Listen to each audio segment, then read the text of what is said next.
Assalamualaikum warahmatullahi wabarakatuh. Pengikut Bahai mengakui agamanya sebagai agama termuda di dunia ini. Agama Bahai meyakini akan Tuhan yang Maha Esa.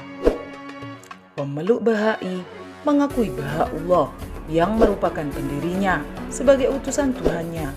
Baha'ullah dianggap sebagai utusan Tuhan terbaru yang tercatat setelah Abraham, Musa, Buddha Krishna, Zarathustra, Kristus, dan Muhammad. Lantas, apa sebenarnya agama Bahai itu?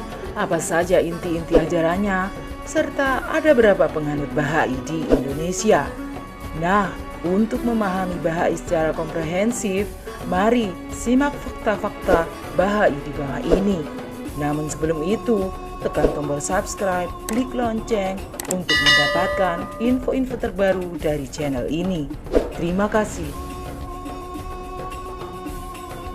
Pertama, muncul di Iran pada abad 19. Pada 1844, ketika Iran dilanda dekadensi moral, Sayyid Ali Muhammad dikenal sebagai Sang Bab, hadir dengan pesan-pesan perdamaian. Pemuda asal Shiraz ini dahulunya adalah seorang muslim. Lantas ia mengaku sebagai rasul yang membawa misi mempersiapkan jalan bagi kehadiran perwujudan Tuhan. Sosok itulah yang nantinya membawa perdamaian dan menyerukan nilai-nilai keadilan universal. Ajaran Sang Bab ini menuai kontroversi.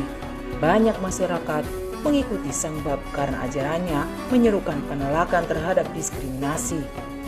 Pejabat dan pemuka agama Iran khawatir akan perkembangan pengikut Sang Bab. Seruan Sang Bab dianggap sebagai ajaran sesat.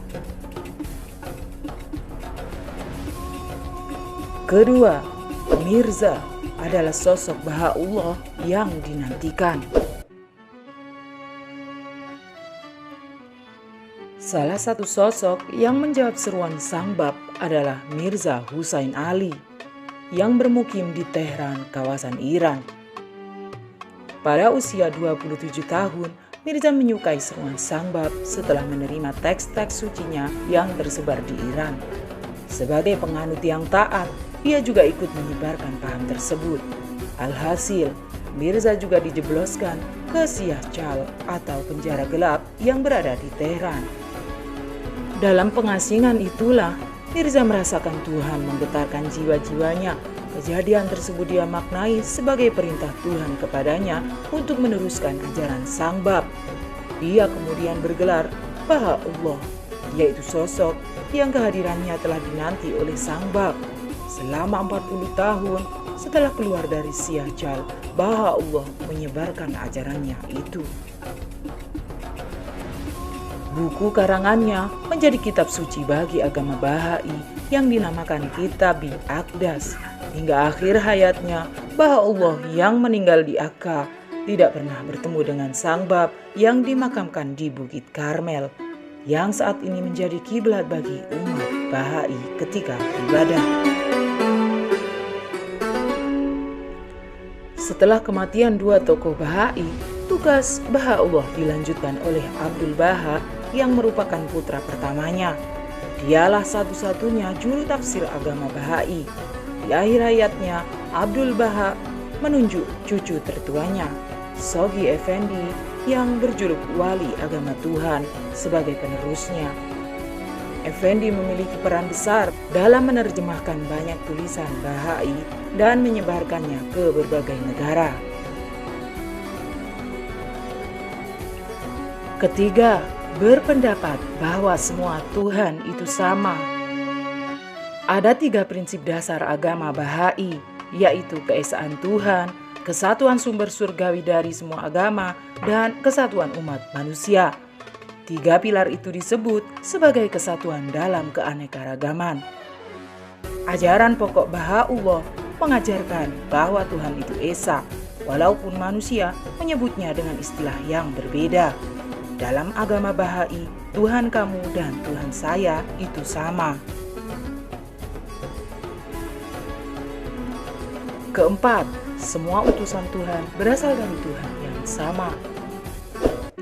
Menurut penganut Bahai, Tuhan menurunkan ajarannya secara bertahap.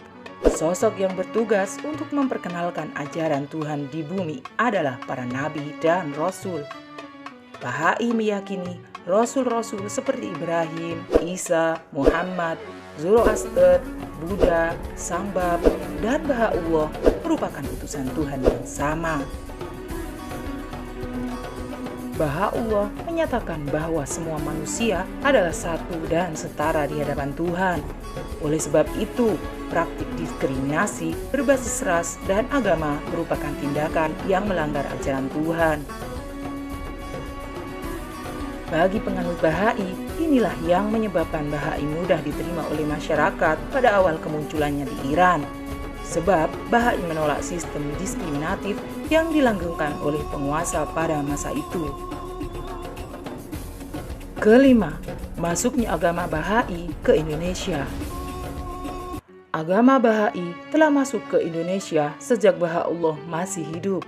Kala itu, dia menunjuk Jamal Effendi untuk menyiarkan agama Bahai ke wilayah Asia Timur, seperti India, Sri Lanka, dan Bangladesh.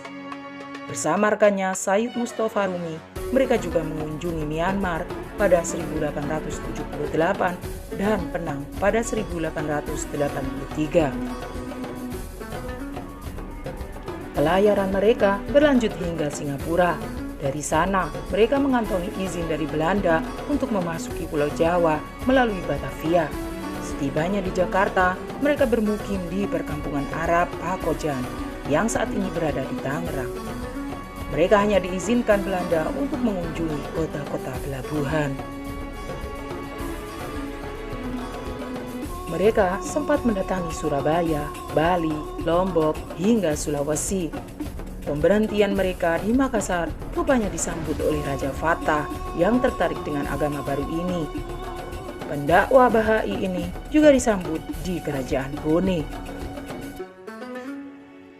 Bahai masuk ke Indonesia melalui jalur perdagangan, karena waktu itu India dan Iran aktif melakukan perdagangan internasional. Wallahu a'lam bishawab.